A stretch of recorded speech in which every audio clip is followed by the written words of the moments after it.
국민의힘에선 6.3 지방선거 공천, 특히 서울을 중심으로 혼란이 계속되고 있는 가운데 잠시 뒤에 오세훈 서울시장이 후보 등록 여부를 발표합니다. 더불어민주당은 공소청, 중대범죄수사청 설치 법안과 관련해 당정청 협의안을 도출하고 모레 본회의 처리를 목표로 관련 절차를 밟고 있습니다. 전국 현황 자세히 알아보겠습니다. 임성재 기자. 네, 국회입니다. 오늘이 국민의힘 공천관리위원회 서울시장 후보 제재 공모, 그러니까 세 번째 공천 접수 날이죠. 그렇습니다. 앞선 두 차례 후보 등록에는 응하지 않았던 오세훈 시장이 이번에 나설지가 관심입니다. 잠시 뒤 오후 3시 서울시청 브리핑룸에서 입장을 밝힐 예정인데요. 오 시장은 오전 영등포구 현장 일정에서 기자들과 만나 자신이 당의 선결과제로 내건 윤어게인 동조 인사에 대한 인적 쇄신, 혁신 선대위 등을 다시 언급했습니다. 오 시장 발언 들어보겠습니다.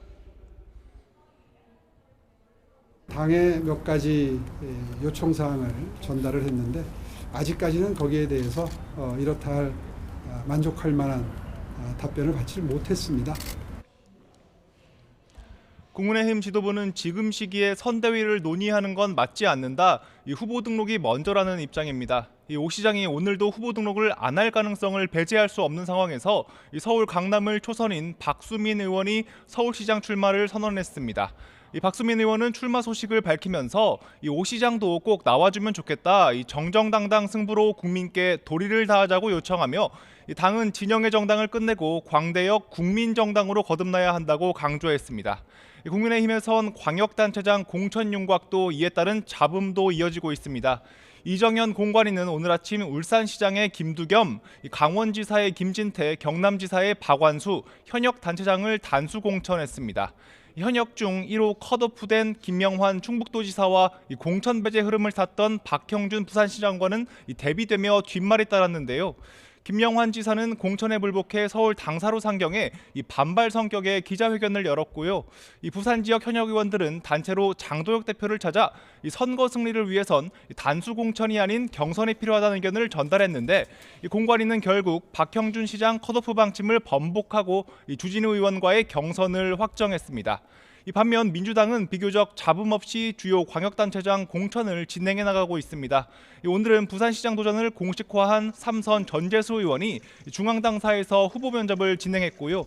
전 의원은 한 달간 예비후보로 등록해 열심히 뛴 상대를 고려해 경선을 요청했다고 말했습니다. 여권의 화두였던 검찰개혁 논란은 정리되는 모습이죠. 네, 오전 9시 정청래 대표가 예정에 없던 검찰개혁 관련 긴급 기자회견을 진행해 봉합에 나섰습니다. 그간 공소청, 중수청 정부안에 반발했던 강경법사위 추미애 김용민 의원도 배석했는데요. 정 대표는 독소 조항을 삭제했다면서 협의한 골자는 공소청 검사의 수사 지휘나 수사 개입 여지와 관련된 여러 조항을 삭제한 것이라고 설명했습니다. 오는 19일 본회의에서 법안을 처리하겠다고 못 박았고요. 여러 차례 대통령의 의지와 당정청 공조도 강조했습니다. 검찰개혁 문제가 여권 내 불협화음으로 번지는 양상을 차단하려는 의도로 풀이됩니다. 정 대표 발언 들어보겠습니다. 당에서 공들여 조율해 온 만큼 당정청 간 이견은 조금도 없습니다. 따라서 검찰개혁과 관련된 논란이 더 이상 없기를 바랍니다. 법사위 추미애 위원장과 김용민 간사도 직접 마이크를 잡았습니다.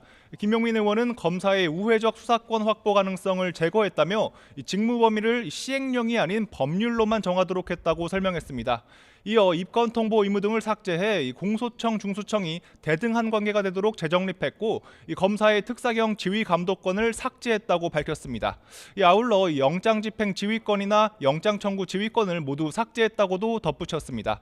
민주당은 오후 의원총회를 열어 최종 협의된 법안을 바탕으로 당론 재의결 절차를 밟았습니다. 중수청법은 행안위 소위를 민주당 주도로 통과했습니다. 국민의힘은 민주당이 모레 본회의에 검찰개혁 후속 법안 상정에 나선다면 필리버스터로 맞설지 검토하고 있습니다. 지금까지 국회에서 YTN 임성재입니다.